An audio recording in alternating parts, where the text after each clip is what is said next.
Não destruí o meu aquecedor de água solar. Fiz apenas uma alteração em um dos coletores e retirei um depósito porque, na realidade, eu já não precisava dele ali.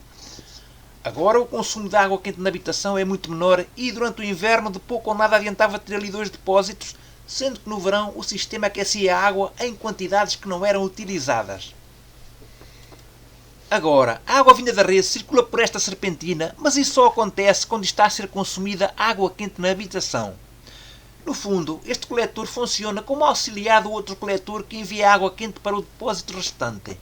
No interior desse depósito está instalada uma serpentina mergulhada na água aquecida pelo termosifão e por onde circula a água que anteriormente já passou por esta nova serpentina.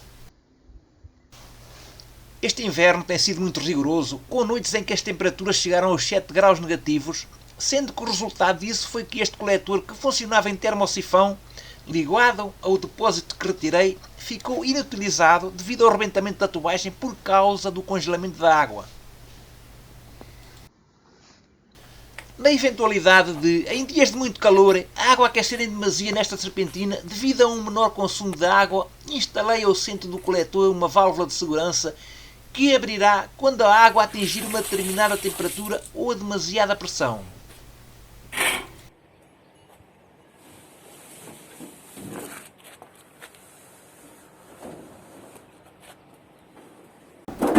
Por cima da tubagem coloquei uma chapa metálica pintada de preto e depois cobri o coletor com um vidro que era de um antigo painel solar de fabrico profissional.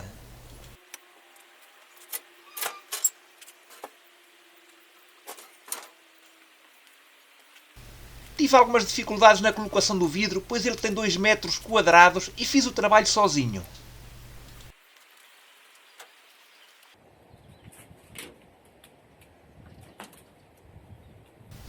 Depois coloquei as calhas do Store.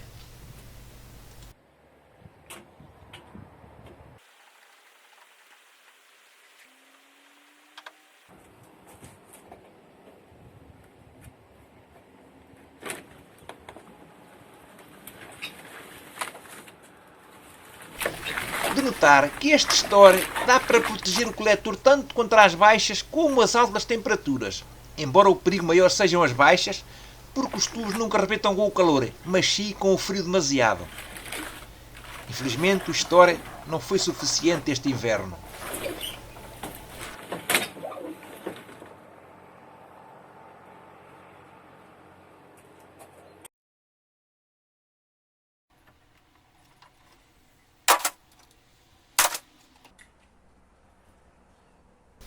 Como já mostrei em outros vídeos, os depósitos foram revestidos com azulejos cerâmicos que agora retirei para que este ficasse mais leve.